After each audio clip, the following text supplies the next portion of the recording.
So good afternoon, everyone. Welcome to Computer Applications class again. Today we will be continuing our discussion on neural networks. Yesterday we started it and understood some aspects of where we are going with the neural networks, what uh, we want to do. But today we'll be understanding it in a little bit more uh, comprehensive way, a little bit. And if time permits, we'll see some practical examples as well. So already we are late, so let's start it. So yesterday we were seeing how the whole point behind even the neural networks, application of neural networks or anything for that matter was just to find this model out, right? Or any set of data that we have, especially in terms of regression, when we talk about regression and especially uh, the the direction in which we are speaking right now for neural networks, our application is to find a model that represents our input data.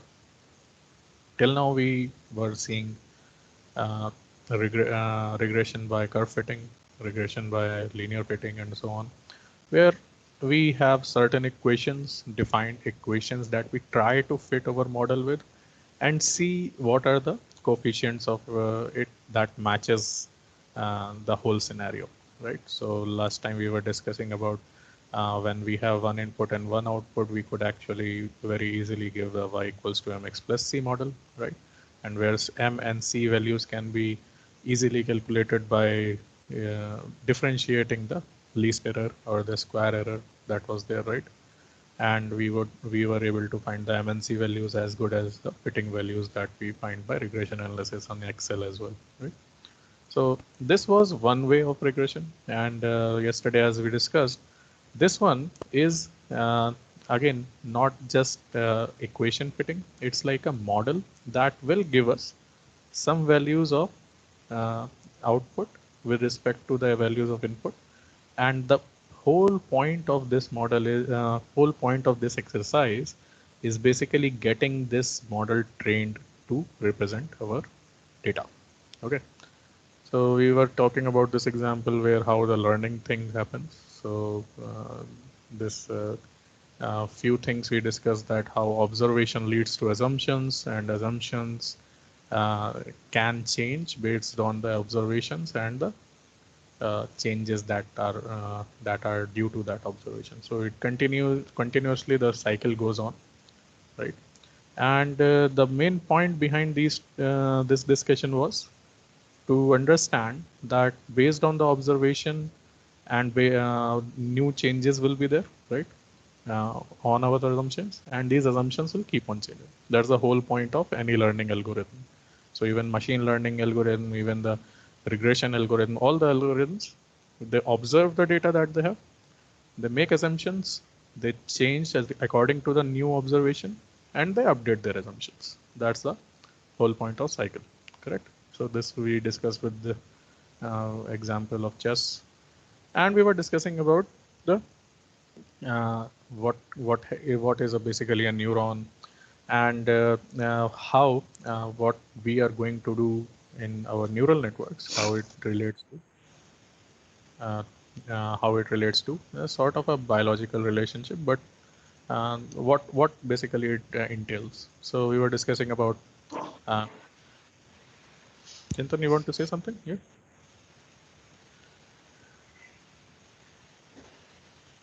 Hmm? Okay.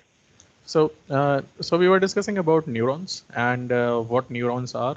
So yesterday we talked about how the brain is actually full of neurons, around 100 billion of them, and each of them is connected with many thousands of neurons, giving rise to tens of thousands of connections that are there with each of these dendrites, right? And the whole point of working of a neuron, a simple concept of a working of neuron was getting the data, processing the data that, or processing the signal that it gets, and passing on the signal, right? Now, based on what data it gets and how much intensity of that signal it has, and what kind of processing it does, it can either choose to fire transmit the data or not choose to transmit the data, right? So this simple working, even though a neuron actually does a lot of other things as well. So, but this portion of the simple working of neuron is taken further in our neural networks. So a group of neurons can be assumed to make a neural network, and training that neuron to fire in a certain ways that our input gets in the form of the output that we have in our data. That's the whole point of neural network training. Okay. So we were discussing about small points about it, that there are certain things called what kind of signal that is coming. That is one, right? There are certain things called weights, or how much signal goes inside this the main neuron, right? Then there was some processing going on. All the signals basically combined and became some combination of this signal, right? It got processed, it got squashed up, and basically on the basis of the squashed up signal, it was either transmitted or not transmitted, right? Either fires or not fires based on the combined processing signal, correct? In mathematical terms, this was what is taken from the neuron.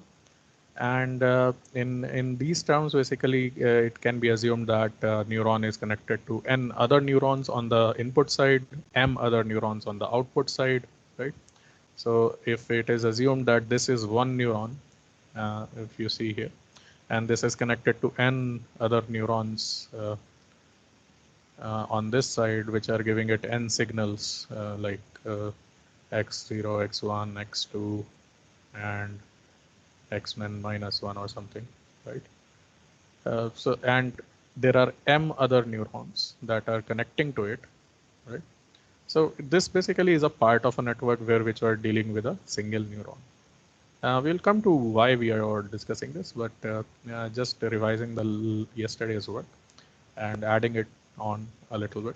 So based on the weights that are given to each and every signal, we sum the weight and find out a weighted sum function and add certain bias, which is a bias by each of the neuron, and find out a final summation summed up signal that is given by this summation of w1x w1x1 or wixi plus b, right? So ultimately similar to this, right? And now this full signal that is summed up is basically transmitted, but before transmitting, it is again changed through a set of function or a single function. And what is this function? This function is basically termed as the activation function here. Okay. Now this activation function can be different types. Many types of data that we deal with have different types of requirement, how the data has to be transmitted, to what extent it has to be transmitted, and different nature of data are there, right? Different nature of neural networks are there. So based on that, there are different types of activation functions. We will be discussing those today as well. And after processing through the activation function, this whole summed up signal either passes through it or doesn't pass based on the function, right? So this is the whole point of a neuron working. Combination of this neuron makes a neural network. We'll come to that, but before that, let's see what these activation functions are and what its type can be. So activation function can be different types based on, as I said, our application and type of neural network that we are dealing with, right? So very common activation functions can be as simple as a single step function, a unit step function where less than 0 is always 0. In between it is 0.5, that is 0 and 1, between 0 and 1, the average of it. And after any positive value, it gives us 1. That can be a very simple unit step or heavy side step function, right? So any function, any number or any value of h that we calculated last time that has any positive value will give a positive signal out. If it has any negative value, it will give a 0 signal out. That will be a unit step. Similarly, there is a sine function, though it doesn't give a 0, it gives a -1 value for negative and 1 value for the positive, 0 value for the 0. There can be a linear function, whatever is getting, whatever we are getting, we give it out, right? So 10 is given out as 10 with the same intensity, with the same, there is no clipping or clipping of data or anything, right? Piecewise linear again, similar to this sine function, but a little bit of, or similar to sigmoid function that we'll see saying later, but a little bit of a linearity in that. So it has from minus for some range it has a linear part, and for other ranges it has all linear parts, but for some range it has a y equals to x relation, and for other range it has constant y relation, right? So if it is in this case, like it is has minus half to plus half value, it can be can have different range values. So for this one, it has minus half to plus half value, where in between it has this kind of range where z is equals y equals to x plus half, and above that is 1, below that is 0. These kind of are generally termed as step or linear functions, which have these kind of high sharp edges. And the non-linear functions can be also used, and mostly those kind of non-linear functions are generally preferred, actually, because of the ease in which we can get their derivative. And getting a derivative will be important, as I will just talk in the later stages of this. So the one of the commonly used one is sigmoid function or tan h function.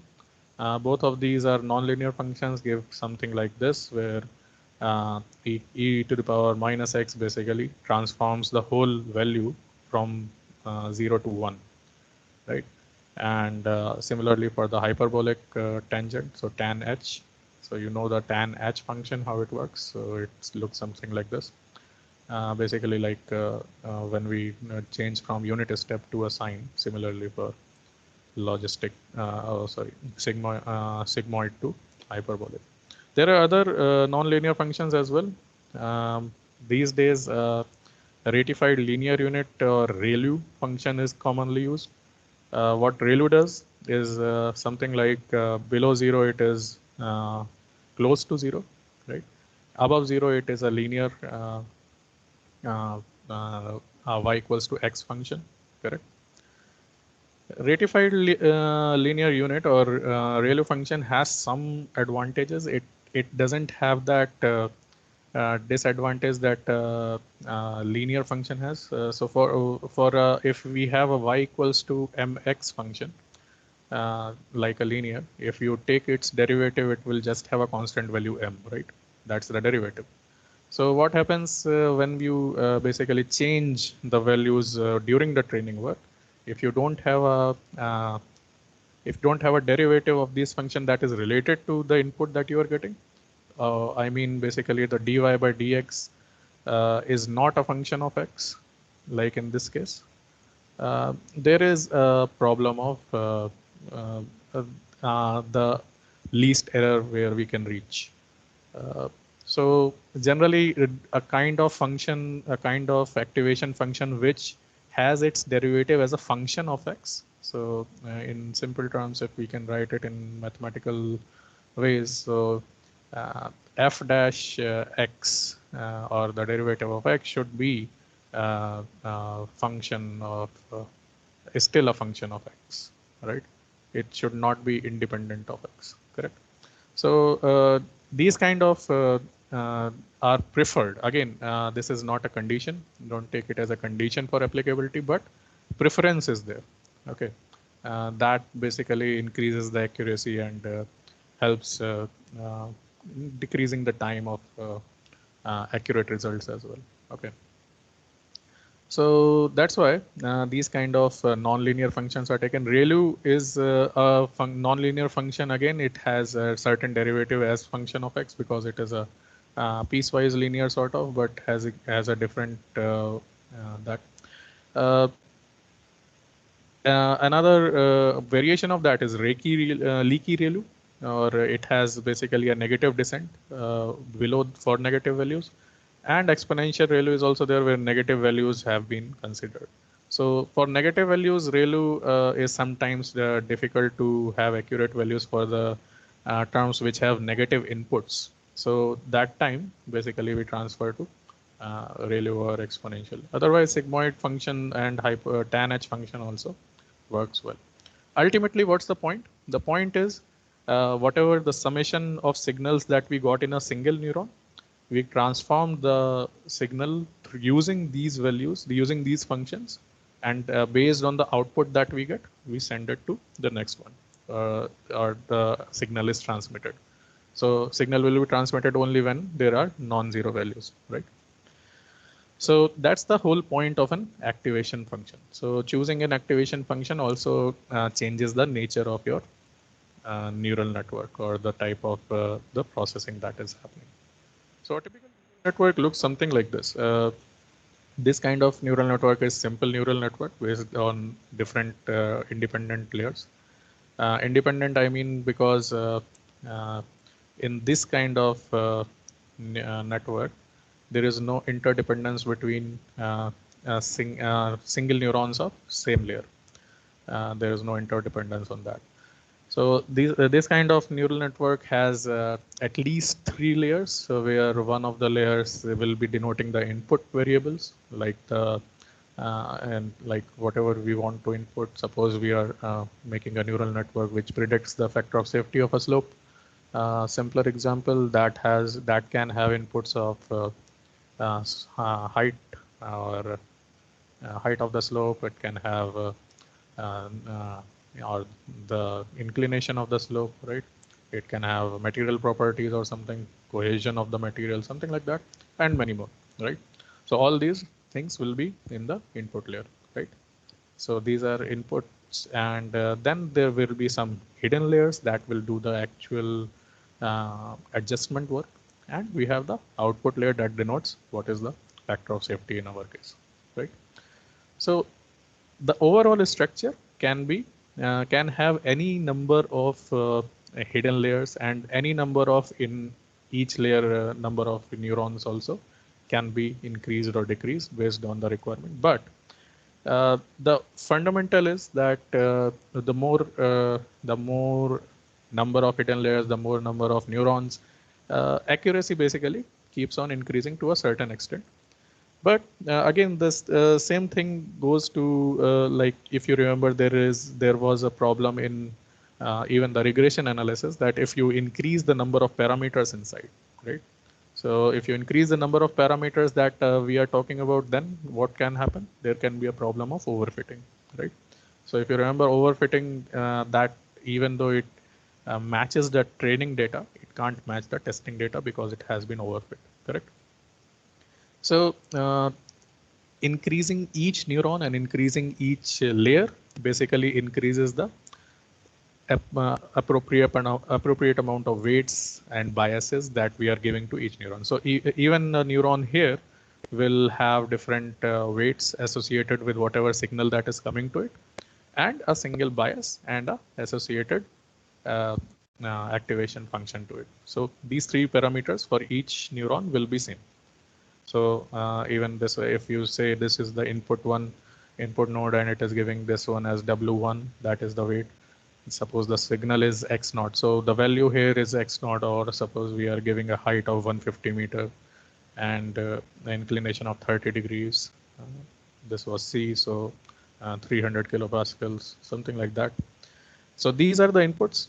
Weights will be given to each of these connections or synaptics. So maybe this is W1, this is W2, this is W3, and so on. So this will be W4, W5, and so on till whatever the number is, W4, 12, right? So there will be so many W weights associated with the from going from first layer to the second, right? And for each number of neuron, there will be some bias, B1, B2, B3, right? Up to yeah, to B4 here. But whatever number of neurons are there in a single layer, there will be bias. So the ultimately what will happen is this 150 will be multiplied by W1, 30 will be multiplied by this is W5, and 300 will be multiplied by, suppose here it is W9, right? So summation of all these three plus the bias will be the summed up material that will be here for neuron 1, and similarly for the second, similarly for the third and fourth, right? So summation of Wi xi plus b, and the associated function that is there, that will be responsible for what is transmitted through these, or the what is the value of this. So value of this node was 150. So what will be the value of this will be decided by finally this function, right? So each of these node now, or these neurons, will have a certain value which will be as an input for the next layer, and similarly goes on. So number of layers as it increases, the processing part keeps on adding up, and finally what will happen is, like suppose all the calculations after all the calculations we have some value of suppose 10 and 5 and 1 and 2 after all these things, and associated weights will also be here. So W n minus 4, n minus 3, W n minus 2, W n minus 1, and W n. So all these final values will be basically multiplied by these weights, and will have a final value of, that is the factor of safety that it will predict. It will be something on the lines of W, this is into 10 plus Wn minus 3 plus Wn minus 2 into 3 and so on, right? So this will be for factor of safety that will be predicted by this pod. So that's how a calculates its values. Now you will be thinking that what's the point of these weights and bias and how do we get that? So we'll be coming to that in just a sec. So ultimately this kind of network is there, and as I said, the signal basically propagates to based on the weights and biases and activation functions, as we saw in the discussion just now. Ultimately, again, this one is important, that ultimately a perfect combination of all the weights and biases gives us the best neural network model. Okay, so that's the whole point. Like yesterday, we were also talking about that all these weights and biases, these have to be adjusted to basically tune up this model or train this model in the terminology of neural networks to find a model that represents all our data of inputs associated with the output. So that's what we have to do. We have to put the values of input, find all these values based on the weights and biases, find the output, and tune these W1 to the all the W1 to Wn and all the B1 to Bn, so that we get a good representative model. That's the whole point of it. Now here, do notice few things, that we are not talking about any equation right now. Like there is no equation that is directly relating something like an output is a function of input 1 or input 2. That's not happening right now, right? So this is not the purpose of neural networks, and that's the unique thing about it. Differentiates basically from MVRA or multivariable regression analysis to neural networks or any different type of modeling algorithms. That we don't find a particular equation or a function that represents output to input, but we find a predictive model that basically does the same job that a function might have done, but sometimes with a much more accuracy. Okay, so this is the point that why we are doing this neural networking. Okay, so moving ahead, how does this work and how we do it? So a single let's take something here. So overall working we have seen like with an example as well. So we were having, suppose the input as 3 and another input as 5. We were having different weights, and we found the summation with bias. We found the value of this node final with respect to the function. activation function, and with respect to the weights, we found the output value. So that's the whole point. At the start, random. When we initialize a neural network, so when we make the first neural network, suppose for our 2 inputs and the 1 output that we have in our problem, we can make a simple one which has a three neurons and 1 hidden layer. We can make more as well. That's up to us. But what happens is we first of all assign different random variables as weights and biases. So just randomly, I assume that W1 may be a value of 5, W2 may be a value of 2.5, where W3 will maybe value of 4, and so on.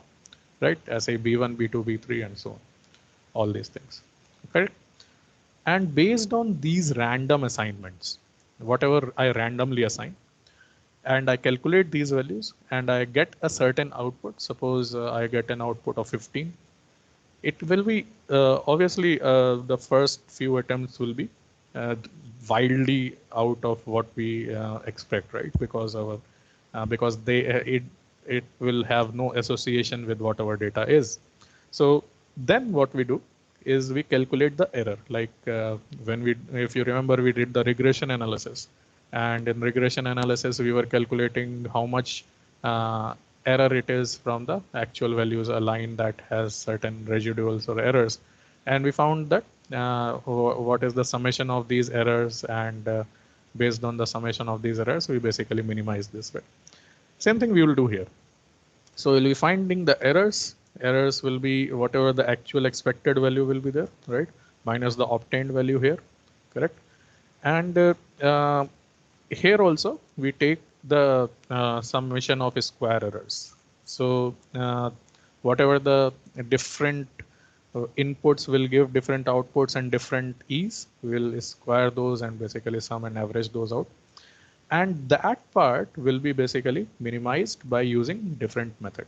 Now in the last one, in the regression analysis, we minimize this whole part by differentiating E with respect to the equation that we were fitting out. So if it was y equals to mx plus c, so we were basically differentiating this whole function, the square error function, with respect to m and c. And we got 2 equations, we got 2 unknowns, and we found out the m and c values, right? So that was the regression analysis. Here also, our purpose is to basically reduce this error function that is there, or a square error function that will be there. And how we do that is based on what algorithm we use. So there are, again, because neural network is a development thing, anyone can use different algorithms and different ways to basically find the optimum solution. So there are different algorithms to even minimize the error as well. Okay. So error minimization generally works out in a by minimizing this function. So this was, as I said, this was the error function that we were talking about. In neural networks, this is also called a cost function. Okay. Cost, yeah. Okay. Cost function is there. So generally what we say when we do it is like we basically minimize this cost till the time we reach an optimum solution. How we do that? The whole point of minimizing this is basically to tune the W1, W2 weights and biases, correct? So the way in which we can go are different, as I said, but this one, the one way of doing this is called a back propagation algorithm, where the error is basically transmitted back and the values are adjusted. Now, to explain it, let me draw a very simple neural network. Suppose the same thing, right? We have 2 inputs, 3 neurons in the hidden layer, and 1 output, right? So what will happen when we first give the values is we get a certain amount of error by giving all the inputs and all the outputs, right? It will look something like this, correct? All right. So when we give certain input I1, maybe input I1 and I2 are there, two inputs are there, right? And we give certain values, suppose 2 and 3, and we expect a value of as output as 5. We get calculated value, suppose represented by y as 12, right? So our error will be 12 minus 15, right? So 7, correct? As I similarly we will do for all other values as well, right? Till whatever the data that we have, and we will have all the error values that are there, right? In backpropagation algorithm, what we do, we find this cost function, but just by basically multiplying it or squaring it up, so that all the negatives and the positive errors also get sorted out. So, and basically sum them up. Okay. So squaring and summing, that becomes our cost function. Now, how to minimize this? How to minimize this cost function that is there? So a way to do it is finding the derivatives of this cost function. Suppose I am taking it as C, right, uh, as cost function. And a way to do it is to find how much the C is being affected by each of these weights and biases. So we have, suppose, let me write it. We have W1, W2, W3, right, and W4, W5, and W6. छोटा छोटा दिख रहा है क्या? चलो. So how much, and these will also have B1, B2, B3 as biases, correct? So we have to find out how much the C is being affected by each of these values, W1, W2, W3, and so on. Based on the amount or the sensitivity, basically, of C towards each of these, we then give certain inputs or the certain changes that are proportional to that sensitivity. For example, let me give you an example here. Suppose we plot, we are able to plot, suppose, a graph between the C cost function and W1, right? And we are able to plot again a curve which has here C and W2 and so on, right? So it can have maybe a linear relationship, right? It can have a non-linear relationship. It can have any kind of relationship that it has, right? For this, the slope or the gradient or the sensitivity, how do we calculate the sensitivity? If you remember our sensitivity classes, we basically represent the sensitivity by y2 minus y1 over x2 minus x1. That is the slope of this line, right? If it is linear. If it is non-linear, we find the tangent of each position, correct? So non-linear means the tangent will give the slope of this line, slope at this point, and in linear it is there. So basically what we are doing while finding sensitivity is we are taking del C over del W, right, for each and every step. And we are finding that how much it is, correct? Once we find how much it is, we compare it and give it a value that, okay, suppose the weight of this derivative of C with respect to W1 is much higher than the weight of C with respect to W2 or with respect to others. So with whichever is higher, whichever way this derivative is higher, the appropriate amount of change can reduce this errors proportionally. For example, if we know that if we know that weight is if we know that W1 is much more affecting the C or the cost function, the error function here, as compared to W2, a higher change in W1 will be much more effective in reducing the error. कुछ clear हो रहा है? So for example,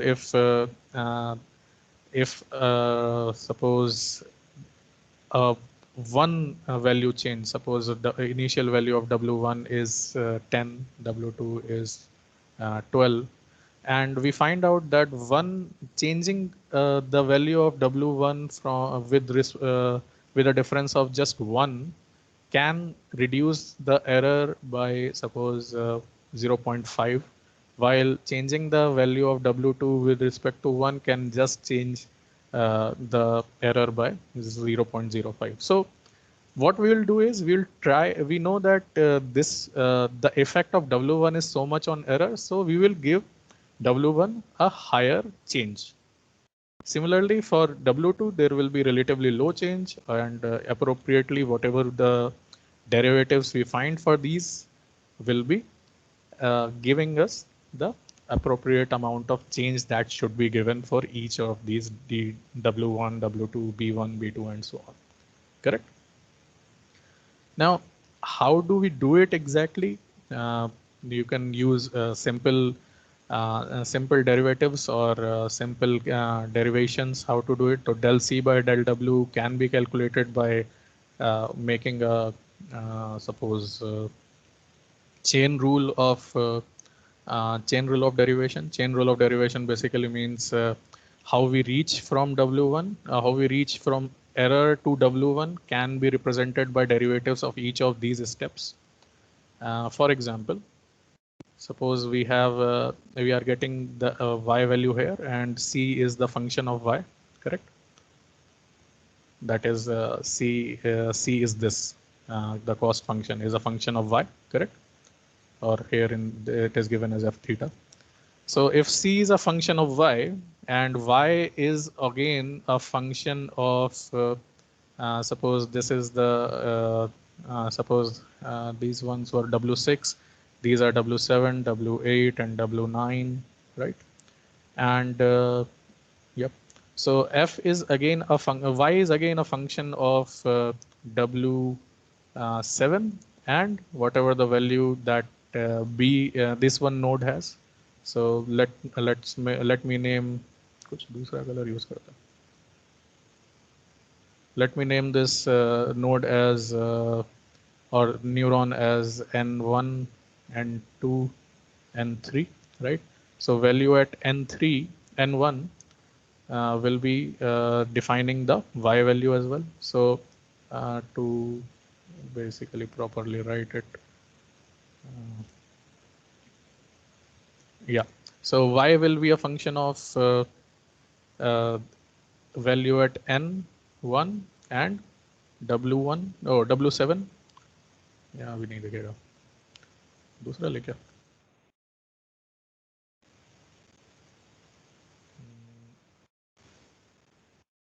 अच्छा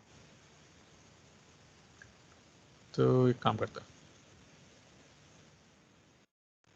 यहाँ से बनाते हैं फटाफट just to explain. Okay, then we'll move on to something practical. अगर टाइम लगा तो टाइम तो है अभी. चलो क्विकली करते हैं. राइट.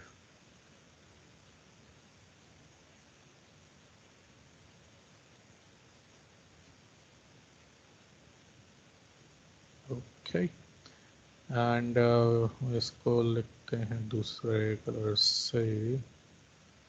This is W1. देख तो तब भी नहीं रहा. W4, W5, W6. not good color. यही रखते हैं. Orange. W7, W8, W9. और यहाँ से आपका इनपुट आउटपुट जा रहा है y, राइट? नाउ हम लोग क्या कह रहे थे कि we ultimately have to have few equations, right? We have an equation of C, that is the cost function, that is the function of y, that जो output आ रहा है, right? जो कि in simple terms it is basically C equals to y minus the yi value और इसका square है ना और इसका summation, right? So C is a function of y, and what is the y? Y is a function of, यहाँ पे अगर हम लोग we were assuming कि these are the values n1, n2, n3 and I1 and I2, right? So y is a function of W7 and N1, right? And N1 is again a function of W1, W2, W3, no, sorry, W1 and W4 and I1 and I2, right? तो अगर मेरे को if I want to find out the derivative of del C by del W1, basically I have to reach to two back steps where I will find the derivative of del C by del Y, right? And del Y by del Wi, right? ये सब values जब when you derive when you make differentiate these will be easily coming up, right? तो इस तरीके से we can find it out, और even n1 will be a function of again ये इस step से भी इस step के भी ऊपर एक और आएगा where n1 is a function of whatever summation we got from here. तो इसमें in this we will get the activation function as well. तो उसका भी derivative यहाँ पे आ जाएगा. What I mean is basically we have to find the derivatives, right? Based on the higher or lower extent of derivatives, we give some correction values to these W's, right? W's and B's, right? And जब तक ये as much as possible इसको बार बार repeat करना है, we keep on repeating this, right? Till the time we reach a minima in our C function where something like this happens, right?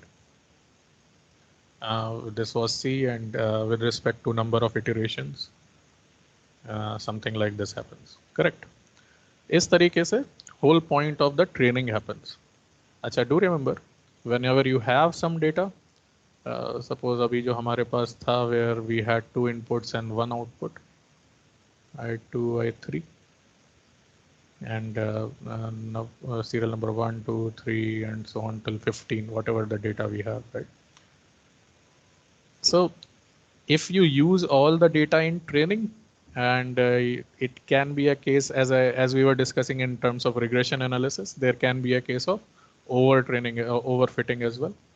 So generally in to avoid this, and even in normal terms also, we divide our data into at least two sections, which are called training and testing, right? So amount of data of training and testing can be that's generally up to us, but it is kept higher on the training side and lower on the testing side, around 70-30 or 80-20 or some similar combinations, 60-40 or something like that, based on how much data we can give for training and how much data we can use for testing. Training data is generally used for full adjustments of these W's and B's, right? Weights and biases. Testing data tests the effectiveness of these W's and B's. So ultimately, the effectiveness will be judged based on both of these, but in different steps. So one part of it will be affecting the W1s and B's, and other part will testing it and finding it how much percentage fits. So the R square value that you get finally when in regression analysis, here it's not like R square value, but you can get an R square value by maybe plotting the actual value to the predicted value and finding the relationship that you get with respect to a line. So R square value can be found out in that sense, but generally it doesn't output you a single R square, or it does. Yeah, it generally goes with this algorithm only. It checks with the actual values of the test data, and it checks with the predicted value by this model and finds the R square. Okay. So that's how the overall neural network concept goes on for our regression work, right? Any questions in this for now? No? I'll show you some fun things before we close today. So we have good like 5 minutes. Let me show you an example of not regression, but how a simple neural network works. This one, yesterday, I think Chintan was saying about classification work. So neural network can be used for many things. We can, here we are doing regression where we are giving some numerical values here and finding the numerical output here. In classification, we basically classify the data sort of like, suppose we are giving it many types of inputs of, suppose mm, suppose I have a 20 by 20 pixel image of handwritten numbers, suppose 4, and similarly for uh, 3 and so on. So this will basically be having different pixels, right? And what this neural network will do is basically analyze all these pixels, and with respect to all the processing that it does, it finally identifies which number is there, either from 0 to 1, 2, 3, 4, so on 9, right? So one example is this, where it basically classifies or puts into classifications which of these categories it falls into. So in these kind of neural networks, we have multiple outputs based on how many classes we decide. In our regression models, we generally have one output, or we can have more outputs as well if we have different outputs, such as suppose in one analysis I did, he had a factor of safety dedicated with critical fly ash thickness. So I will give you that relationship as well. Rona sir, how we decide how much change to bring in weights once we identify these? So change is actually, I can go into detail about what is the equations and how much change is there. Basically, the amount of change we give for just suppose W1 uh, in this example is will be directly proportional to the derivative of C to derivative of W1. Okay. So in this, we can have suppose a y value, or sorry, a value of suppose W1 is already there, is equals to W1 plus some factor into some derivative value that we get from here, right? And there are some other factors that are there. So I can give you this, but it will take a little bit more time. But what I will do is I will share some literature, and how exactly these W's are and B's can be affected, all the equations that are there, calculus that is associated with it, I will give that. The whole concept is that proportional to the derivative of each of these W that is there to the cost function that we calculated. In proportion to that, we change the weights. So the rate of change of weight will be also based on the uh, how much the effect of each of these parameters is on uh, on the error. So that's the criteria. Again, equations I can give you. That's not a big deal. But that's how we calculate the error. Ultimately, we go in that direction, that the proportionality of the change is based on the derivative of error function or the cost function with respect to that parameter that we are trying to change. Okay. Did that answer, Rohan?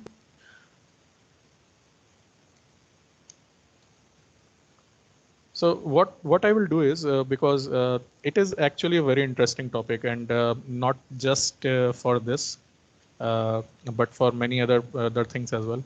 तो अभी तो what अगला class तुम लोगों का किसका है?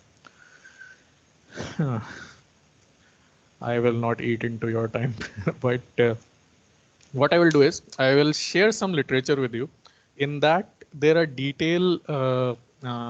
algorithms, detailed calculations, as well as algorithms how to basically change these weights, change these biases, with what extent, and what happens in the next epoch or the next iterations. How we basically make a program out of it. So ultimately, क्या हो रहा है? You understand all these things. इतना सारे जो neural networks बना, processes बने. Ultimately, all these equations are leading to making a program out of it. How to basically program this stuff to optimize the neural network, right? तो ultimately वहीं से ही आता है. हम लोग क्या करेंगे नेक्स्ट क्लास में, and that is on Tuesday, right? Oh Thursday हम लोगों की लैब क्लास होगी. Will have a longer lab class, start with 9:30 only, maybe end by 12. उसमें क्या करेंगे, we will try to cover two topics. एक तो न्यूरल नेटवर्क्स का application based on our data in MATLAB. Okay, तो MATLAB में neural networks कैसे apply करते हैं, बहुत ईजी है. उसमें इतना ज़्यादा दिमाग लगाना ही नहीं है जितना अभी हम लोगों को लग रहा है लगाना पड़ेगा. ओके, उसमें जस्ट एंटर करो and function, we just put the function and it will basically give us what we want. Okay, तो कैसे करते हैं उसे, उससे कोड कैसे निकालते हैं, एंड फर्दर प्रिडिक्शन कैसे करते हैं, all these things we will find out. ठीक है. और दूसरी चीज़ एक मैं सोच रहा हूँ कि if I have time, I will try to introduce this fuzzy logic part. Fuzzy logic एक और algorithm है, not for regression exactly, but coupled with neural networks and all these things, it can be used for regression analysis. Fuzzy logic is something like a set of logical interpretation ki if this is there, then what happens? If this is there, then what happens? And by these if then else rules, you can actually predict some values. Ki, suppose agar if the color is red, then it is time to go. If it is not, something like that. ठीक है. So all these things we will try to cover on Thursday, if as much as possible. So maybe a little bit long class, but ठीक है, last की 2 ही class तो बची हैं तुम लोगों की. ठीक है, तो अभी स्टॉप करते हैं. It's 15. And any questions are there? Any more questions are there? We can have it now. तो मैं क्या कर रहा हूँ, if because many of you are expose to this and details बहुत सारी हैं, एज यू ऑल नो. तो मैं बहुत ज़्यादा डिटेल्स नहीं दे रहा हूँ अभी. बहुत ज़्यादा कैलकुलस में नहीं पढ़ूंगा, बहुत ज़्यादा प्रोग्रामिंग में नहीं पढ़ूंगा, because I don't want you all to be involve in that. those who are interested, why not? But if what my purpose for all this class is just to introduce you this and our application part. So that we will do on Thursday. ठीक है. Till then, thank you very much. फिर Thursday को मिलते हैं. Okay. Thank you. Any questions we can have? Otherwise, you can please proceed to your next classes on time. Okay. Thank you, guys.